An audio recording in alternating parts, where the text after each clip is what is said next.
শোনেন আপনারা কথা বলেন না, আইন তার হাতে নেওয়ার জন্য না। আইন আছে না আমাদের দেশে, অন্যায় করবে সে পানিশমেন্ট পাবে, আমরা ধরবো, আদালত বিচার করবে। এত উত্তেজিত হওয়ার কি আছে, এত কথা বলার কি আছে? আমরা বেআইনি কাজ যদি করি তখন আপনারা প্রতিবাদ করবেন বা এটা করবেন। আমরা তো আইন তাকে মামলা নেবো, তাকে অ্যারেস্ট করবো, তাকে হাজতে পাঠাবো। নিজেরা নিজেরা কেন ঝগড়া করি ভাই? এখন তো নিজেরা নিজেরা মানুষ,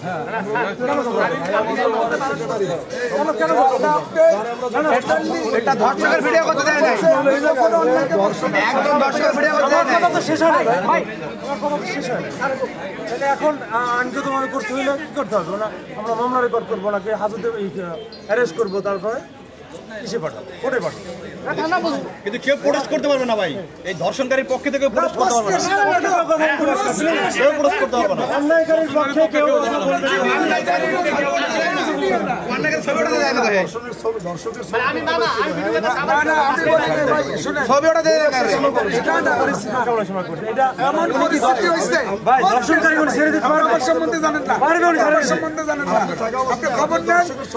আমরা কোনো ভাই